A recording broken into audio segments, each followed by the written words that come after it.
본차시의 학습 목표를 먼저 살펴보겠습니다. 첫째, 리소스 요청과 제한을 설정할 수 있다.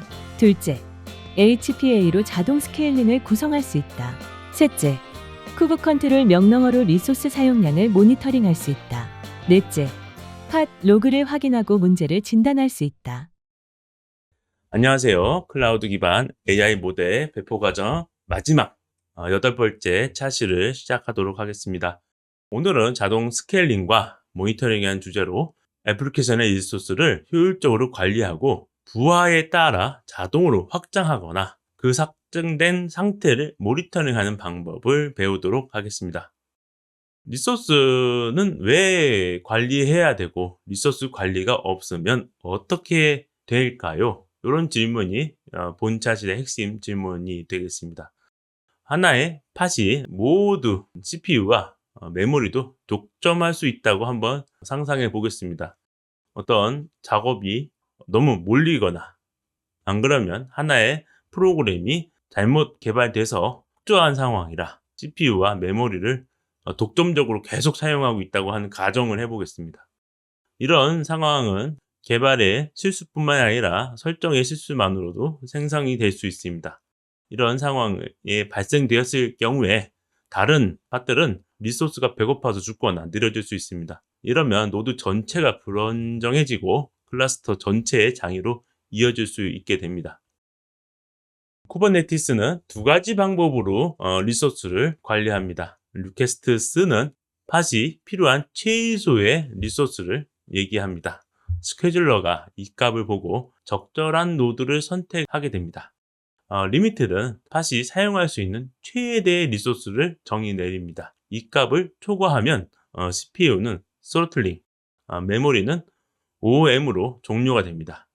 OM이란 out of memory, 메모리 부족으로 해당 프로그램이 종료되고 CPU는 스로틀링, 즉 더 이상의 CPU 자원을 사용하지 못하도록 제한을 거는 작업이 발생되겠습니다. CPU 단위 리미트의 기준은 밀리코어입니다. 그래서 우리가 쉽게 얘기하는 1코어는 1000밀리라고 표현을 합니다. 500밀리는 0.5코어, 250밀리는 0.25코어, 메모리는 바이트 단위로 MI는 메비바이트, GI는 기비바이트, 128 메비바이트는 약 134 메가바이트입니다. 1기가 I는 약 1.07 기가바이트입니다. 메모리는 메비바이트 단위로 원래 메가바이트라고 얘기하면 10진법으로 표현을 하지만 메비바이트는 2진법 기반으로 1024의 거듭 제보의 형태로 되어 있습니다. 그래서 1 메비바이트라고 하면은 1024 키비바이트에 해당되는 거고 항상 2의 진법으로 표현하는 방식으로 사용하고 있습니다. 편의상 사람들이 이해하기 쉽게 10진법으로 메가바이트를 표현할 뿐이지 메비바이트는 실제 이진 계산 방식을 정확하게 반영하기 위해서 컴퓨터 내부에서 사용하는 방식입니다. 따라서 메모리를 리소스, 리미트를 지정하기 위해서는 메비바이트 단위로 지정을 해야 될 것입니다. 적절한 리소스 설정은 왜 중요한지 다시 한번 점검해 보겠습니다. 리퀘스트가 너무 높으면 노드에 팟이 너무 적게 배치되어서 비용이 낭비되고 리퀘스트가 너무 낮으면 실제 필요한 리소스, 즉 어플리케이션에 동작하기 위해서 필요한 리소스, 메모리와 CPU가 너무 확보되지 못해서 어플리케이션이 종료될 수 있습니다. 또한 리미트가 없으면 하나의 팟이 노드를 독점할 수도 있게 됩니다. 이런 상황을 방지하기 위해서 균형 잡힌 설정이 클러스터 안정성의 핵심이 되겠습니다. 그럼 이제 실제로 디플로이먼트에 리소스를 설정하는 방법을 배워보도록 하겠습니다. 리소스를 설정하는 YAML의 파일 코드를 보겠습니다. 보통 스펙의 컨테이너에서 우리가 이미지 이름을 지정하게 되는데 그 아래의 컨테이너에서 사용될 리소스즈라고 되어 있고 리퀘스트, 리미트를 지정된 것을 볼 수 있겠습니다.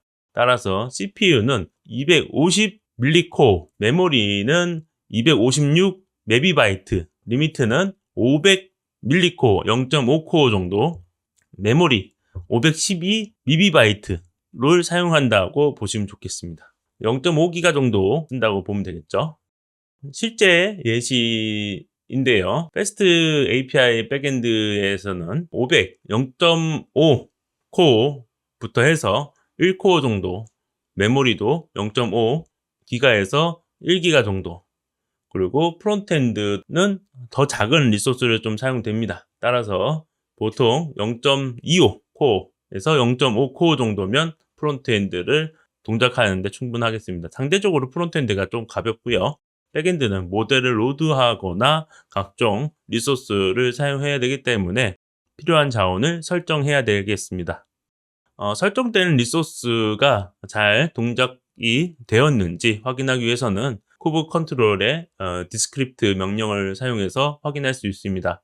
컨테이너즈 안에 패스트 API 밑에 리미트와 리퀘스트에 대한 설정값이 보이는 것을 확인할 수 있고, 노드에 리소스가 할당된 현재 상황을 다음과 같은 명령을 통해서 볼 수 있습니다. allocated 되어 있는 항목만 모아서 볼 수 있겠습니다. 앞서 말씀드린 out of memory 상황과 CPU 스로틀링 상황에 대해서 조금 더 자세히 설명해 드리겠습니다.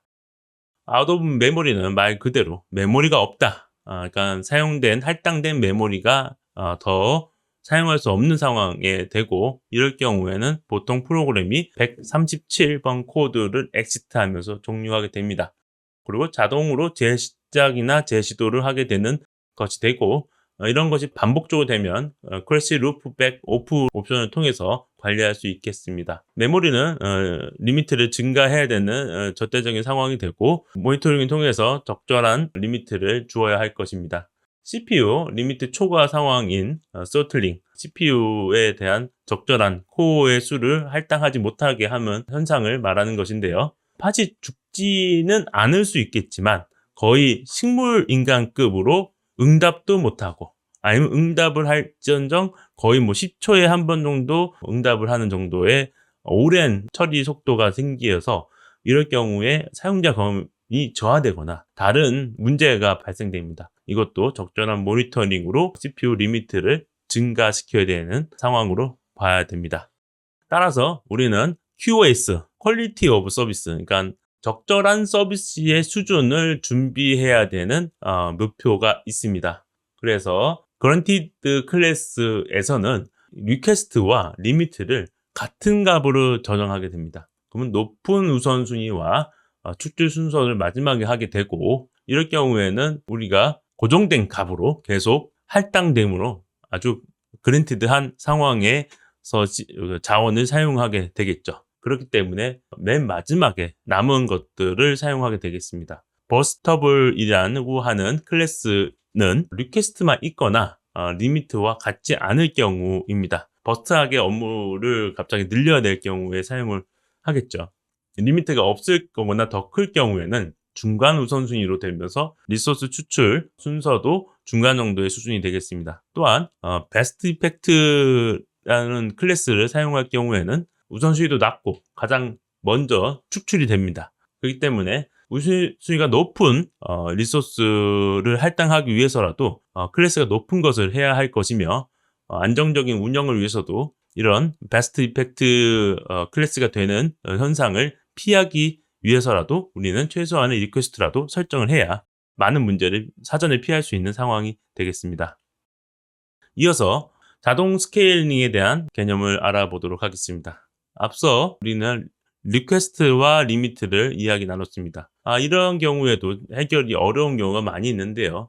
트래픽이 갑자기 늘거나 갑자기 사용자가 늘고 항상 최대 용량을 사용하는 것이 앞서 말씀드린 대로 그랜티드한 클래스라고 얘기하지만, 이럴 경우에 비용 낭비가 발생될 수 있다는 생각이 듭니다. 또한 주말과 야간에는 저희가 사용량이 줄다거나 이런 스케줄드한 상황이 예측이 된다면 우리는 또 스케줄을 조절해야 되는 니즈가 발생될 것이고, 이로 인해 비용을 최적화할 수 있다는 생각을 할 수 있겠습니다.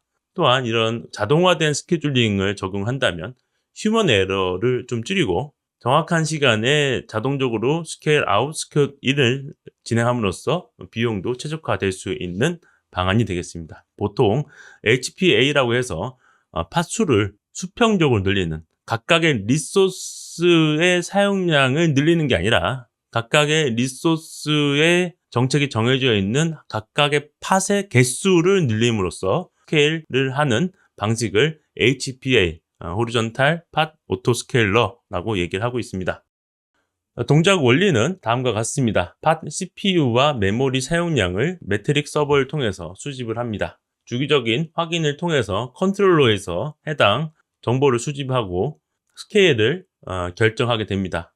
동작 로직은 현재 CPU 평균이 목표치보다 크다면 팟을 추가해서 스케일 아웃, 현재 CPU 평균치가 목표치보다 작다면 팟을 제거해서 스케일 인, 또한 급격한 변화를 방지하기 위해서 쿨다운, 스케일업 할 때는 0초 이내 그 스케일을 하고 스케일 다운 할 때는 나머지 정리 시간까지 포함한 5분 정도의 쿨다운 시간을 통해서 이런 급격한 리소스 스케일 아웃 인이 일어나지 않도록 하는 쿨다운 시간까지도 존재하도록 설정되어 있습니다. 매트릭 서버 설치하는 방법에 대해서 조금 숙지해 보도록 하겠습니다. ads를 통해서 매트릭 서버를 enable 가능하고 enable 된 다음에는 탑 노드에 미니쿱에서 탑이라는 명령을 통해서 우리가 이 미니쿱이 얼마나 많은 CPU와 메모리를 사용하고 있는지, 바이트는 얼마인지, BI는 몇인지, 그 퍼센테이지는 무엇인지, 메비바이트는 몇인지, 실제로 퍼센테이지는 몇인지 우리가 확인할 수 있습니다. CPU도 똑같이 밀리코어 단위로는 몇인지, CPU의 전체 몇 %를 사용하고 있는지 각각의 컨테이너마다 사용량을 확인할 수 있습니다. 또 팟도 확인할 수 있고 해당 그 컨테이너별로 CPU와 메모리의 사용량을 지금 볼 수 있는 것이 매트릭 서버입니다. HPA도 똑같이 YAML 작성을 통해서 우리의 목표치를 설정하게 되겠습니다. 오토 스케일링을 위해서는 카인드에 호리젠탈 팟 오토 스케일러라고 표시를 해놓고 이름을 지정합니다. 또한 최소 최대 리플리카스를 설정해 놓고 참조할 스케일 타겟의 레프를 지정함으로써 똑같이 셀렉터처럼 늘리고 줄일 때 어떤 거랑 똑같이 하면 되겠냐라는 게 설명이 되겠습니다. 참조의 결정을 할 때 참조할 리소스의 타입은 CPU를 할 것이고 사용률이 평균 70% 정도보다 이상일 때 늘리고 줄여라 라고 하는 설정을 하고 있습니다. HPA 생성 명령어는 다음과 같습니다. apply를 통해서 파일을 선택하는 방법이고요. 빠르게 테스트가 필요할 경우에는 인라인 방식으로 해당 부분을 create 할 수 있다는 점도 확인해 주시면 좋겠습니다. 정상적으로 SPA가 동작되는지 확인하기 위해서는 큐브 컨트롤 get SPA라는 명령을 통해서 SPA가 어떤 상태인지, 타겟 대비 얼마큼 사용되고 있는지, 지금 min은 몇이고 max는 몇이고 현재 리플리카스 개수는 몇 개인지 대한 정보를 확인할 수 있습니다. 상세적인 정보를 확인하기 위해서는 지금 디스크립 명령을 통해서 해당 내용 컨디션 조건들도 상세적으로 볼 수 있게 되겠습니다. 실습은 다음과 같이 진행하겠습니다. SPA 실시간 모니터링 실습은 get HPA W 옵션을 통해서 진행합니다.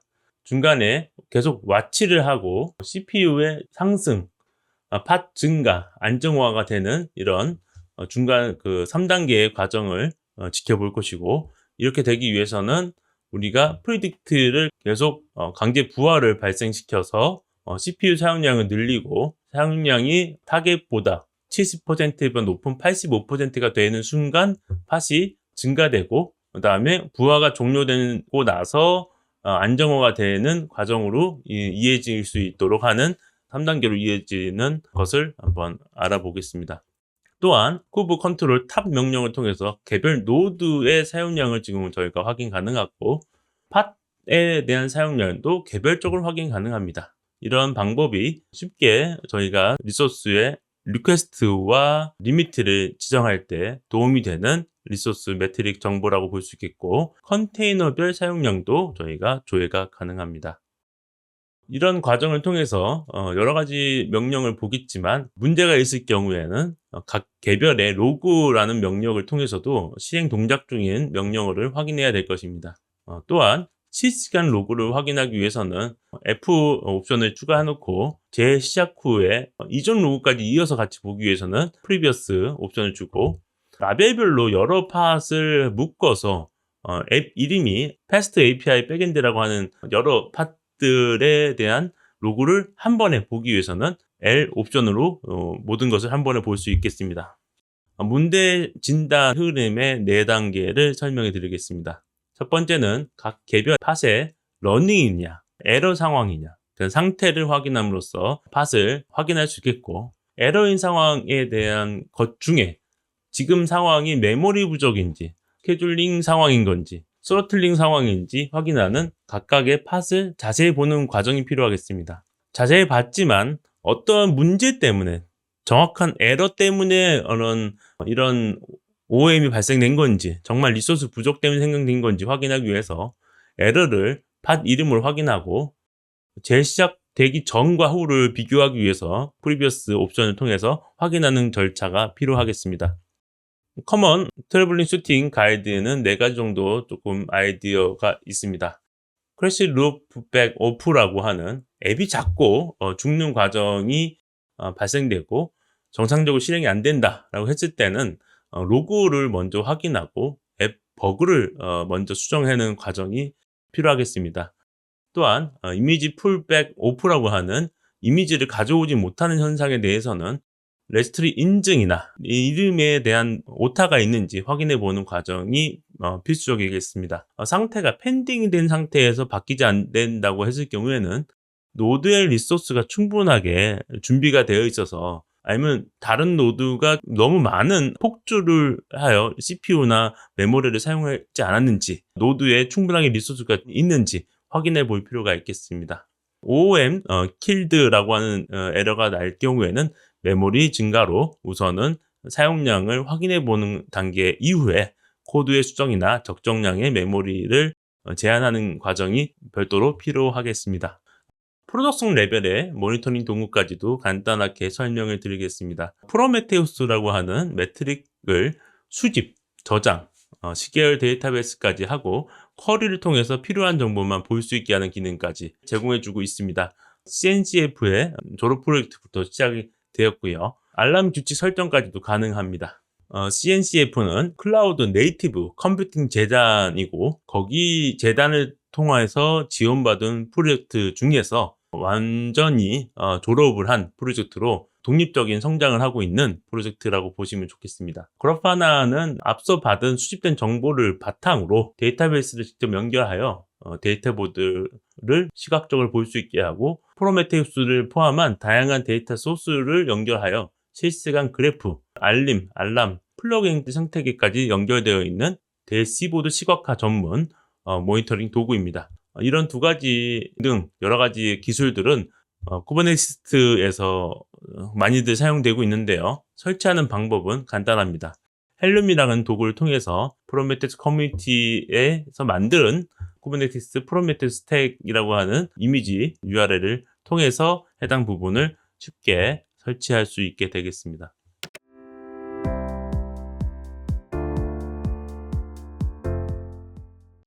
앞서 설명드린 실습 과정을 단계별로 시작해 보도록 하겠습니다. 호리존탈 팟 오토 스케일러를 통한 자동 스케일링을 실습해 보도록 하겠습니다. 먼저 이전에 쿱 컨트롤을 통해서 매트릭 서버 설치가 잘 되어 있는지 확인을 해야 됩니다. 설치가 되어 있는 것을 확인했습니다. 탑 명령어를 통해서 노드에 대한 리소스 사용량을 확인해 보겠습니다. 미니쿱은 523 밀리코어를 사용하고 있고 4% 정도의 CPU를 사용하고 있습니다. 팟들은 각각 얼마큼 사용되고 있는지 확인해 보면 2밀리코어, 1밀리코어, 메모리는 37 메비바이트를 사용하고 있습니다.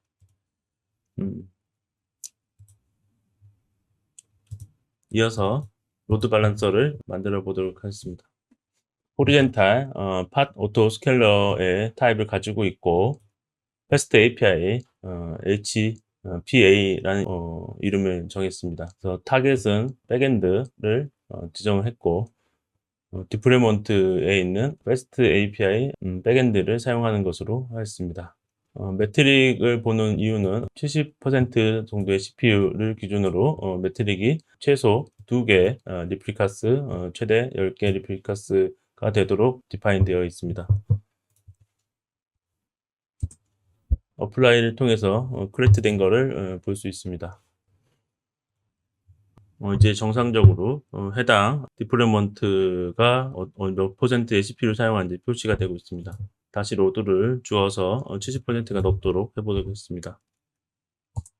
좀 더 많은 로드를 위해서 어떻게 하면 될지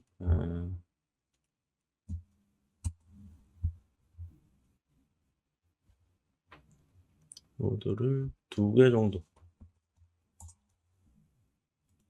면 CPU가 19%까지 늘어나는 걸 볼 수 있고,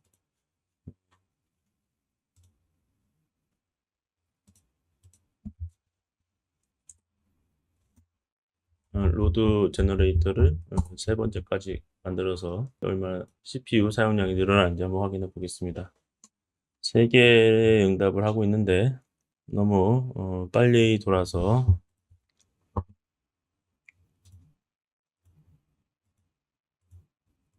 64%까지 올라가는 것을 볼 수 있고, 현재 45%에서 이상이 있기 때문에 해당 리플리카스는 3으로 늘려져 있는 것을 확인할 수 있습니다. 또한 리플리카스 이벤트의 변경만 확인해 보기 위해서 디스크립트 명령을 사용하면 이렇게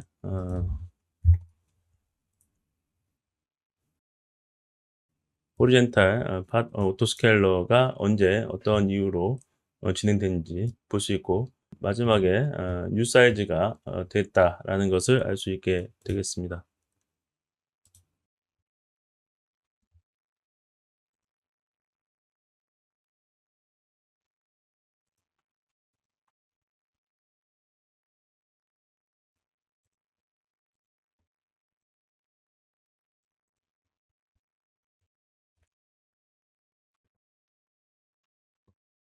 이상으로 오코 스케일링을 위한 모니터링 도구와 매트릭을 이해하게 됐고, 리소스 매트릭 기반으로 서비스의 확장을 하는 것을 시연해 보았습니다. 리마인드 하자면 디플로이먼트에 리퀘스트를 추가하여 LSPA에 정보를 줄 수 있게 하여야 하고, 해당 평균 유틸라이제이션의 정보를 기준으로 해서 민맥스를 잘 지정해야 할 것입니다.